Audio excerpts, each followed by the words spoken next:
Movie के start में हम एक रोड पर एक गाड़ी को जाता हुआ देखते हैं। उस गाड़ी में एक लड़की बैठी होती है जिसका नाम होता है एशली। एशली असल में अपने हस्बैंड के पास जा रही होती है क्योंकि 1 साल से उसका हस्बैंड जेल में था, लेकिन आज उसका हस्बैंड जेल से आजाद होने वाला था, इसीलिए एशली उसे पिक करने जा रही थी। फिर एशली का हस्बैंड जेल से बाहर आ जाता है और उसका नाम होता है मैक्स। फिर वो दोनों अपनी गाड़ी में बैठकर अपने घर की तरफ जाने लगते हैं। मैक्स एशली से अपने बेटे के बारे में पूछता है कि वो कैसा है, जिस पर एशली कहती है कि वो तो बिल्कुल ठीक है और अब वो स्कूल भी जाने लग गया है। फिर वो लोग एक गैस स्टेशन पर रुकते हैं। वहाँ जाकर एशली गाड़ी में फ्यूल भरती है, जबकि मैक्स करीब के ही एक जनरल स्टोर में चला जाता है, जहाँ पर उस टाउन का पुलिस ऑफिसर शॉपकीपर से किसी के मिसिंग होने के बारे में पूछता है। जहाँ पर शॉपकीपर पुलिस ऑफिसर को कहता है कि मुझे तो लगता है कि उसे बिग फूट ले गया। दरअसल उस सिटी में एक कहानी काफी फेमस थी कि काफी साल पहले हमारे सिटी के जंगलों में डीमन जैसे क्रिएचर रहते थे और उन डीमन क्रिएचर्स को बिग फूट कहा जाता था। सिटी के अक्सर लोग इस बात पर बिलीव करते थे कि वो क्रिएचर आज भी एग्जिस्ट करते हैं, और जो लोग बिलीव करते थे उसमें शॉपकीपर भी शामिल था। इसीलिए वो पुलिस ऑफिसर को कहता है कि मुझे तो कंफर्म है कि इसे बिग फूट ही लेकर गया है, लेकिन जो पुलिस ऑफिसर था वो इन बातों पर बिलीव नहीं करता था। इसीलिए वो शॉपकीपर को कहता है कि इन बातों को छोड़ो, अगर तुम्हें ये मिसिंग आदमी मिल जाए तो तुम मुझे इन्फॉर्म कर देना। फिर वो पुलिस ऑफिसर मिसिंग आदमी की पिक्चर वहाँ पर लगे एक नोटिस बोर्ड पर लगा देता है, जिस पर ऑलरेडी मिसिंग लोगों की काफी पिक्चर्स लगी हुई थी। फिर मैक्स उस जनरल स्टोर से बाहर आ जाता है और एशली के पास जाने लगता है। मैक्स देखता है कि उस एरिया के कुछ लोग शिकार पर जा रहे हैं और वो एशली को बुरी नजरों से देख रहे थे। उन लोगों का पूरा एक ग्रुप था और जब वो ग्रुप मैक्स को देखता है तो वो उसे क्रिमिनल कहने लगते हैं,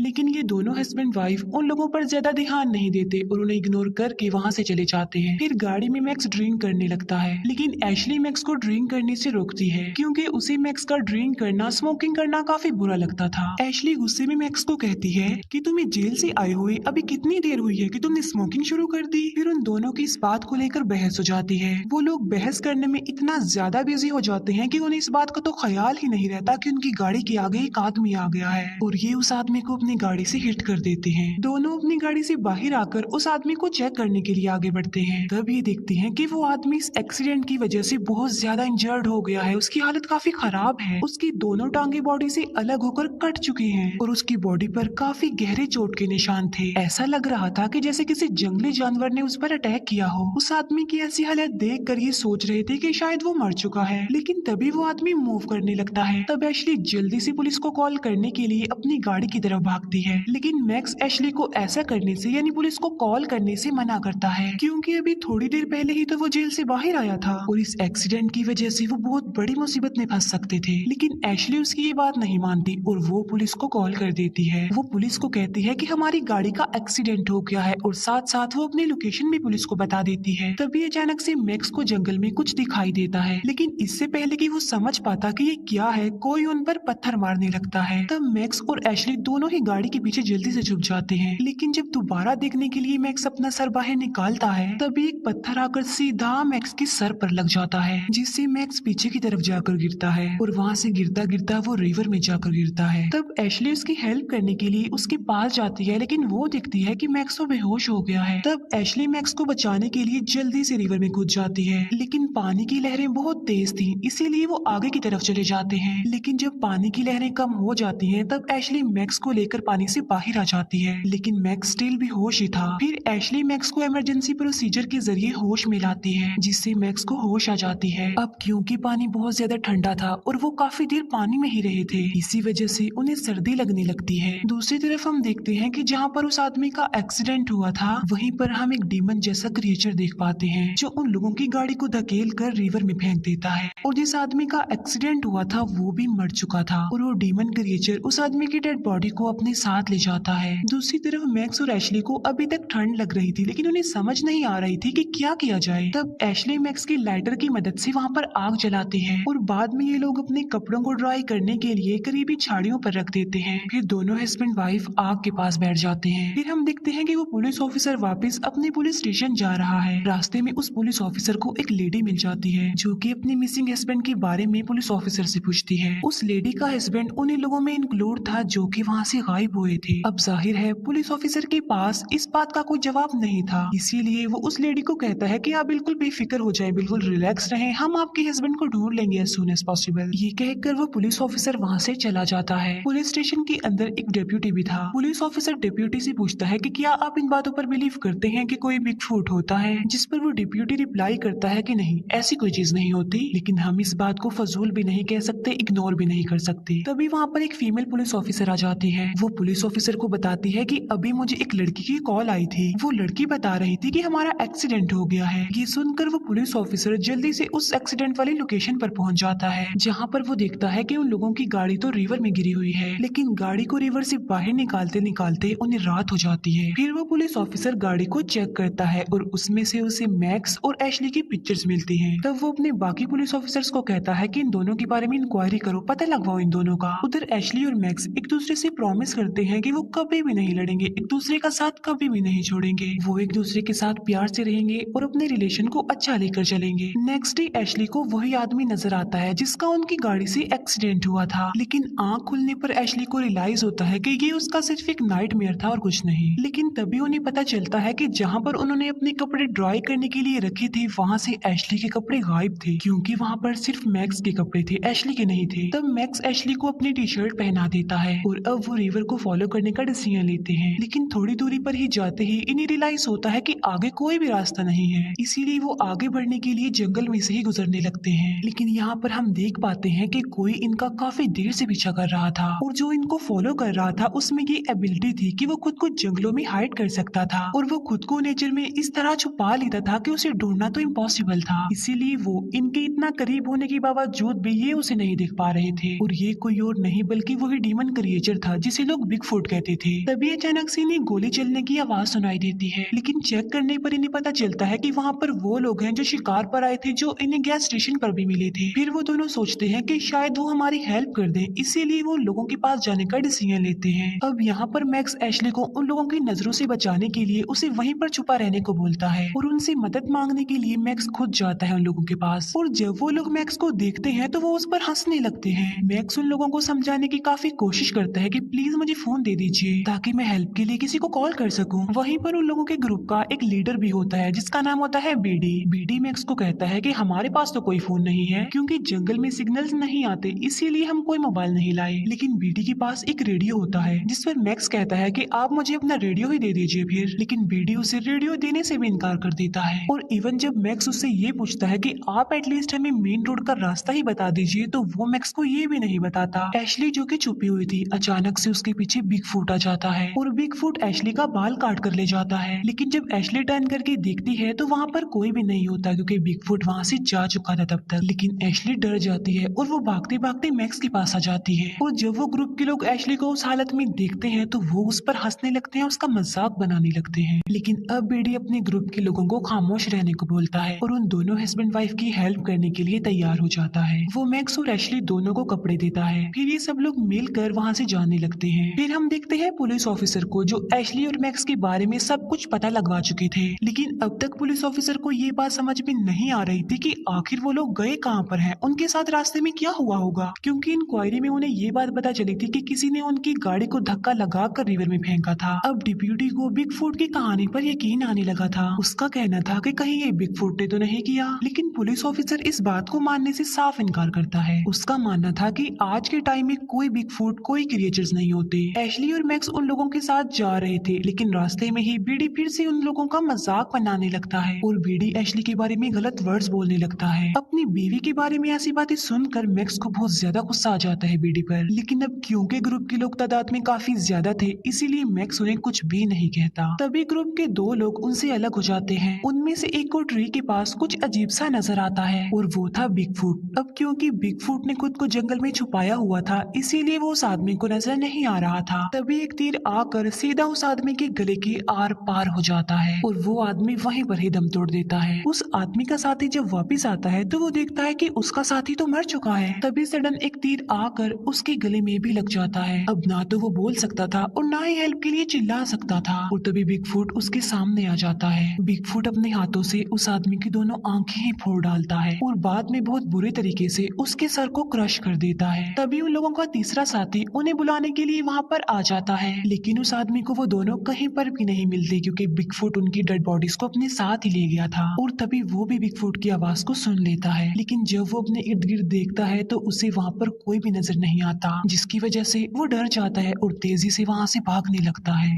लेकिन लेकिन इतना तेजी से भागने की वजह से वो गिर जाता है, जिससे उसके हाथ की हड्डियां टूट जाती हैं। लेकिन तभी उसके पास बिग फूट आ जाता है और वो एक एक्स की मदद से उस आदमी के गले पर कई बार स्टैब करता है, जिससे उस आदमी का सर ही धड़ से अलग हो जाता है। इसके बाद बिग फूट बाकी लोगों को अपना शिकार बनाने के लिए आगे बढ़ता है, जहाँ पर उस ग्रुप के बाकी लोग एशली और मैक्स को अभी तक परेशान कर रहे थे। तभी उनमें से एक आदमी को बिग फूट एरो मारकर जान से मार डालता है। उस आदमी के मरते ही सब लोग बिल्कुल अलर्ट हो जाते हैं। उस ग्रुप का एक मेंबर बिग फूट को देख लेता है, इसीलिए वो बिग फूट पर गोलियां चलाने लगता है, लेकिन बिग फूट को तो एक भी गोली नहीं लगती और वो बच जाता है। लेकिन उस आदमी के अलावा ग्रुप के बाकी लोगों को बिग फूट नजर नहीं आ रहा था, इसीलिए उन्हें समझ में नहीं आ रहा था कि हमारा साथी आखिर गोलियां किसको मार रहा है। लेकिन तभी बिग फूट को मारते मारते वो आदमी अपने ही एक साथी को शूट करके मार डालता है और इसमें मैक्स को भी कुछ गोलियां लग जाती हैं, जिससे वो नीचे गिरकर बेहोश हो जाता है। जो आदमी बिग फूट को देख पा रहा था, जो उस पर गोलियां चला रहा था, अब उसकी गन की गोलियां भी खत्म हो गई थी और तब उसके पास बिग फूट आ जाता है और उसका गला ही काट देता है। इसके बाद बिग फूट एशली की तरफ बढ़ता है, जिससे बचते हुए एशली कहीं पर छुप जाती है, जहाँ पर ऑलरेडी एक आदमी छुपा हुआ था। लेकिन बिग फूट उन लोगों को वहाँ पर छुपा हुआ देख लेता है और वो उस आदमी को आकर पकड़ लेता है, जो कि वहाँ पर छुपा हुआ था। बाद में बिग फूट उस आदमी के मुंह को ही फाड़ देता है और उस आदमी को मरने के लिए वहीं पर उसी हालत में छोड़कर वहाँ से चला जाता है। मौके का फायदा उठाकर एशली वहाँ से भागने लगती है, लेकिन बिग फूट अब अपना तीर एशली पर फेंकता है और तीर लगने की वजह से एशली नीचे गिर जाती है। इसके बाद बिग फूट एशली को पकड़ लेता है और वो उसे उसी जगह पर ले आता है जहाँ पर मैक्स बेहोश पड़ा हुआ था। फिर बिग फूट मैक्स को मारने के लिए उसकी तरफ बढ़ता है, लेकिन जब बिग फूट एशली की तरफ देखता है तब वो ये डिसाइड करता है कि वो मैक्स को नहीं मारेगा। इसके बाद हम देखते हैं बेडी को, जो कि अभी तक जिंदा था और वो पीछे से बिग फूट को शूट करने लगता है और एक गोली जाकर सीधा बिग फूट के शोल्डर पर लगती है, जिससे वो इंजर्ड हो जाता है। इसके बाद बिग फूट जल्दी से बेडी पर अटैक कर देता है और उसे बेहोश कर देता है। ये कर लेने के बाद बिग फूट एशली और मैक्स को अपने साथ ले जाता है। इसके बाद प्राइमल रेज का दूसरा पार्ट स्टार्ट हो जाता है, जहाँ पर बिग फूट एशली और मैक्स को अपने साथ ले जा रहा होता है, लेकिन बिग फूट अब मैक्स को वहीं पर छोड़कर एशली और बेडी को अपने साथ ले जाता है। दूसरी तरफ हम देखते हैं कि शेरिफ डिप्यूटी के साथ किसी जगह पर आया था, क्योंकि वहाँ पर एक लेडी को कैंसर था और उसके लिए वो रात को मिलकर एक रिचुअल करने वाले थे। अब पुलिस ऑफिसर यहाँ पर आना नहीं चाहता था, लेकिन वो डिप्यूटी के कहने पर ही वहाँ आया था। मैक्स जो कि जख्मी हालत में अभी तक ही जंगल में पड़ा हुआ था, तभी वहाँ पर एक क्रीपी बूढ़ी औरत आ जाती है, जो बिल्कुल विच जैसी ही लग रही थी। जब उस बूढ़ी औरत को रियलाइज होता है कि मैक्स अभी तक जिंदा है, तो वो उसे अपने साथ अपने घर ले जाती है। उस बूढ़ी औरत का घर जंगल के बिल्कुल बीचों बीच था। बूढ़ी औरत के घर में अजीब तरह की चीजें थी, जिसमें हड्डियां थी, स्पाइडर्स थे, इसके अलावा इंसेक्ट्स और छोटे छोटे जानवरों को बॉटल्स में कैद किया हुआ था। वो बूढ़ी औरत मैक्स का एक डोमेस्टिक ट्रीटमेंट करती है। वो सबसे पहले मैक्स की बॉडी से सारे बुलेट्स निकाल देती है, फिर वो एक चीज खाकर मैक्स के जख्मों पर थूक देती है, फिर वो एक मिक्सचर को मैक्स के जख्मों पर लगाती है। बाद में वो मैक्स के जख्मों को स्टिचेस लगा देती है। दूसरी तरफ एशली को जब होश आती है, तो वो खुद को बिग फूट की केव में बंधा हुआ पाती है। वहीं पर उसे अपने साथ बेडी भी नजर आता है। इसके अलावा वहाँ पर बहुत सारे स्केलेटन्स और बेडी के ग्रुप के लोग भी थे। तभी वहाँ पर बिग फूट आ जाता है और वो एक काफी बड़ी नाइफ से बेडी को मार डालता है और बाद में उसकी बॉडी के पार्ट्स निकाल लेता है। इसके बाद बिग फूट बढ़ता है एशली की तरफ और वो एशली के साथ जबरदस्ती कर देता है। दूसरी तरफ हम पुलिस ऑफिसर को देखते हैं, जो बाकी लोगों के साथ उस रिचुअल में बैठ गए थे। रिचुअल में सब लोग एक एक करके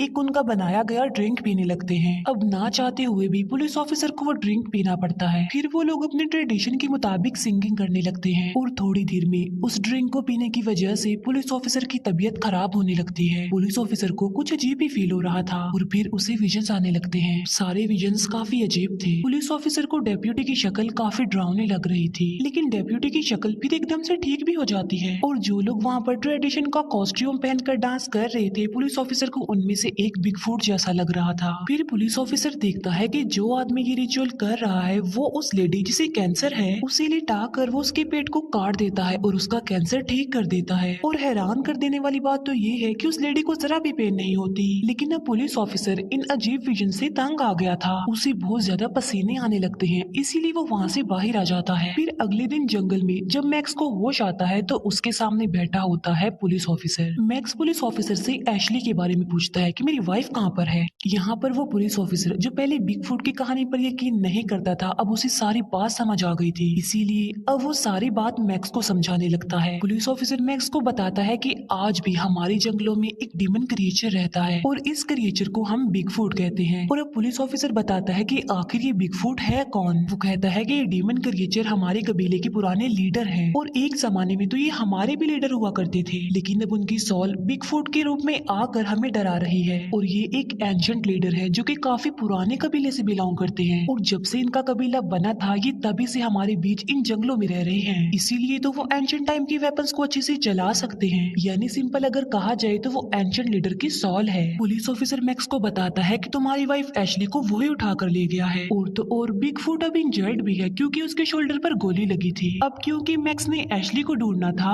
और पुलिस ऑफिसर ने बिगफूट को मारना था, इसीलिए वो जंगल में जाने का डिसाइड करते हैं। क्योंकि बिगफूट इंजर्ड था और कमजोर था, इसीलिए उसे मारने का मौका इससे अच्छा उन्हें नहीं मिल सकता था। लेकिन वो लोग ये बात जानते थे कि बिगफूट इंसानों की बॉडी और बुलेट्स को स्मेल कर सकता है, जिससे बिगफूट को ये बात पता चल जाएगी कि ये लोग वहाँ पर आए हैं। फिर वो लोग अपने साथ कुछ पुराने वेपन्स लेकर जाते हैं, साथ साथ वो एक लिक्विड को भी अपनी पूरी बॉडी पर लगा लेते हैं ताकि बिगफूट उनको स्मेल ना कर सके। पुलिस ऑफिसर जाते जाते अपने साथ एक गन भी ले लेता है। फिर ये दोनों बिगफूट का मुकाबला करने के लिए जंगल की तरफ जाने लगते हैं। तभी पीछे से वो बूढ़ी औरत उन लोगों को इनकरेज करने के लिए ड्रम बजाने लगती है क्योंकि वो भी चाहती थी कि ये लोग बिगफूट का मुकाबला करके उसे मार डालें और जीत जाएं। एशली जो कि अभी तक बिगफूट की कैद में ही थी, बिगफूट जबरदस्ती एशली को इंसानी मांस खाने को देता है, लेकिन ना चाहते हुए भी एशली को वो खाना पड़ता है। लेकिन एशली के मुंह में एक बोन आ जाती है, वो उस बोन को पत्थर पर रगड़ कर उसे नुकीला बना लेती है और जब बिगफूट उसके पास आता है तो वो उसी बोन से उस पर अटैक कर देती है, लेकिन बिगफूट को इससे ज्यादा फर्क नहीं पड़ता। तभी अचानक से बिगफूट को उस ड्रम की आवाज सुनाई देती है जो वो बूढ़ी औरत बजा रही थी। बिगफूट को फौरन पता चल जाता है कि कोई उसे लड़ने के लिए वहाँ पर आ रहा है। फिर बिगफूट भी एक ट्रैप लेता है और वहाँ से लेकर वो बाहर चला जाता है। उसके जाते ही एशली अपनी रस्सियों को काटने लगती है। जब एशली खुद को आजाद कर लेती है तब वो वहाँ पर पड़े हुए कुछ कपड़े और एक गन लेकर वहाँ से चली जाती है। फिर हम देखते हैं कि मैक्स और पुलिस ऑफिसर को जो कि बिगफूट को ढूंढने के लिए वहाँ पर आए थे और अब वो अलग अलग होकर बिगफूट को ढूंढने लगते हैं। कुछ दूर जाने के बाद पुलिस ऑफिसर को वहाँ पर किसी की प्रेजेंस का एहसास होता है, इसीलिए पुलिस ऑफिसर जल्दी से अपनी गन निकाल लेता है। अब क्योंकि बिगफूट बुलेट्स को स्मेल कर सकता था, इसीलिए उसे पता चल जाता है कि पुलिस ऑफिसर आखिर है कहाँ पर, इसीलिए बिगफूट जल्दी से पुलिस ऑफिसर पर अटैक कर देता है और पुलिस ऑफिसर उसे गोली मार देता है और वो गोली बिगफूट को लग भी जाती है, जिसकी वजह से बिगफूट को काफी गुस्सा आ जाता है और वो गुस्से में आकर पुलिस ऑफिसर का गला काटकर उसे बहुत ब्रूटल तरीके से मार डालता है। तभी वहाँ पर मैक्स भी आ जाता है और वो पुलिस ऑफिसर की डेड बॉडी को वहाँ पर पड़ा हुआ देखता है, लेकिन वहाँ पर बिगफूट नहीं था क्योंकि वो भाग चुका था। मैक्स पुलिस ऑफिसर की गन भी उठा लेता है। अब क्योंकि बिगफूट को गोली लगी थी, वो इंजर्ड था, इसीलिए उसका खून वहाँ पर गिरा हुआ था। मैक्स उस खून को फॉलो करते हुए आगे बढ़ता है, लेकिन तभी मैक्स एशली को देखता है जो कि बिगफूट को मारने के लिए उसकी तरफ बढ़ रही थी। मैक्स एशली को आवाज लगाकर उसे वापस चलने के लिए बोलता है, लेकिन एशली मैक्स को कहती है कि अब मैं बिगफूट को मारे बगैर नहीं जाऊंगी। एशली मैक्स को इशारा करते हुए डायरेक्शन बता देती है कि बिगफूट यहाँ पर है। फिर एशली उसी तरफ चली जाती है जहाँ पर बिगफूट था और वो बिगफूट को शूट कर देती है। फिर ये दोनों हस्बैंड वाइफ वहाँ से भागने लगते हैं। काफी दूर भागने के बाद ये दोनों सांस लेने के लिए एक जगह पर रुक जाते हैं, लेकिन तभी अचानक से इन्हें बिगफूट की आवाज सुनाई देती है। इसका मतलब ये है कि वो मरा नहीं था बल्कि अभी जिंदा था। अब मैक्स डिसाइड करता है कि वो यहाँ पर रुककर बिगफूट का मुकाबला करेगा, उसे लड़ेगा, उसे मार डालेगा ताकि इसी दौरान एशली को मौका मिल जाए और वो यहाँ से भागकर मेन रोड तक चली जाए। एशली वहाँ से जाना नहीं चाहती थी मैक्स को अकेला छोड़कर, लेकिन मैक्स फिर भी उसे किसी तरह भेज देता है। फिर वो दोनों एक दूसरे को गुड बाय कहते हैं और अब एशली वहाँ से चली जाती है। इसके बाद मैक्स जाता है बिगफूट के पास और उस पर फायरिंग करने लगता है, लेकिन बिगफूट को उसका असर नहीं होता। बिगफूट जो कि अब काफी इंजर्ड भी था और काफी कमजोर भी फील कर रहा था, लेकिन अभी भी वो बहुत पावरफुल था। उसे मारना, उसे हराना इतना आसान नहीं था। यहाँ पर बिगफूट जल्दी से भागते हुए मैक्स के पास आ जाता है और वो मैक्स की गर्दन पकड़कर उसे ऊपर की तरफ कर देता है, लेकिन तभी मैक्स एक नाइफ से बिगफूट पर अटैक कर देता है, जिससे बिगफूट को दर्द होती है और वो मैक्स को छोड़ भी देता है। तभी मैक्स एक वुडन टॉप को उठाकर वहाँ से भाग जाता है, लेकिन बदकिस्मती से उसका पैर बिगफूट के लगाए गए ट्रैप में आ जाता है और यहाँ पर बिगफूट एक बार फिर से आकर मैक्स को पकड़ लेता है, लेकिन मैक्स अब उस टूटे हुए वुडन टॉप से बार बार बिगफूट को मारता रहता है, जिससे अब फाइनली बिगफूट की मौत हो जाती है। लेकिन मैक्स को अभी भी यकीन नहीं आ रहा था कि कि बिगफुट मर चुका है। उसे तो यही लग रहा था कि बिगफुट कहीं दोबारा जिंदा ना हो जाए, इसीलिए वो एक बड़े से पत्थर को उठाकर बिगफुट के सर पर मारता है, जिससे बिगफुट का सर क्रश हो जाता है। एशली बिल्कुल सही सलामत होती है और मेन रोड तक पहुंच जाती है। मैक्स जो कि काफी थक गया था, इसीलिए वो वहीं पर ही बैठ जाता है, लेकिन जैसे ही मैक्स वहाँ से उठकर जाने लगता है, दो तीर उसे आकर लग जाते हैं और उसके आसपास हमें बहुत सारे बिगफुट्स देखने को मिलते हैं। इसका मतलब ये है कि वहाँ पर कोई एक बिगफुट नहीं था, बल्कि वहाँ पर बहुत सारे बिगफुट्स थे। यानी वो जो एंशिएंट स्पिरिट्स थी वो कोई एक नहीं थी बल्कि बहुत ज्यादा थी। और ये मूवी यहीं पर ही एंड हो जाती है। Thank you for watching.